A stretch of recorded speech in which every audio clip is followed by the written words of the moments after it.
خطة الخداع الاستراتيجي واللي نفذها السادات في حرب 73 واللي اعتمدها في تنفيذ العملية دي كانت مبنية على 6 مراحل أساسية.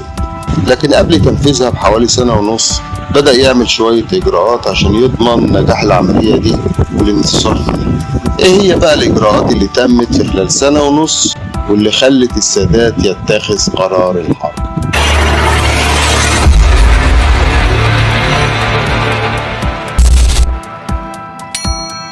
أول حاجة فكر فيها السادات إزاي يخفي أي علامات للاستعداد للحرب. طب يعملها إزاي دي في الوقت اللي كان فيه الخونة والجواسيس موجودين في كل مكان؟ في يوليو 72 يعني قبل بداية المعركة بحوالي 1.5 سنة تقريبا، اجتمع السادات مع رئيس المخابرات العامة والحربية ومستشار الأمن القومي والقائد العام للقوات المسلحة 5 أفراد في غرفة مغلقة ما فيهاش جهاز تسجيل أو كاميرات.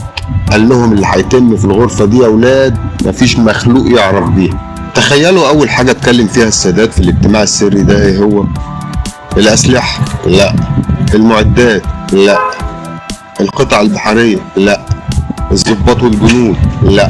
أول كلمة قالها أنا إزاي هوفر لشعبي الأكل والعلاج وقت المعركة. لو طلبت كميات كبيرة من القمح إسرائيل هتشك.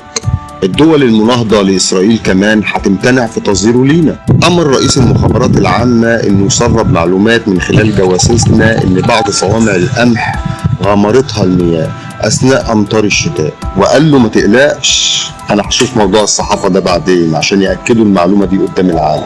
وقتها كانت فضيحة إعلامية، لكن الهدف الأساسي ما كانش حد يعرفه غيره هو وبس وال5 المعروفين طبعا. وبسبب الموضوع ده قدر السادات يستورد كميات كبيرة من القمح وبدأ يخزنها عشان لما المعركة تبدأ يكون مستعد.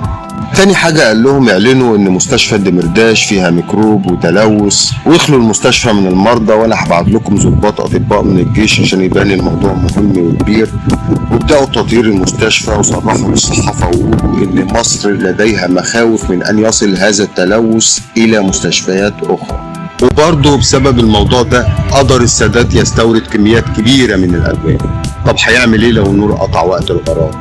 خلى مندوب من الحكومة يتفق مع مهرب لقطع غيار السيارات انه يهرب له كميات كبيرة من المصابيح وادوات الاضاءة، ولما الشحنة وصلت كانوا رجالة حرس الحدود منتظرينهم واستولوا عليها بالكامل وعرضوها في المجمعات الاستهلاكية بسعر مخفض جدا بهدف يشتريه كل الناس، وبقى كل الناس عنده وحدة إضاءة يستخدمها عند الحاجة. وعشان ما يلفتش النظر دعا وزارة حكومته يوم 27 سبتمبر لاطلاعهم على الأجهزة المكتبية والحسابات الآلية وتدريبهم عليها. ودي كانت أول حلقة من سلسلة أسرار وألغاز حرب أكتوبر. ابقوا معنا.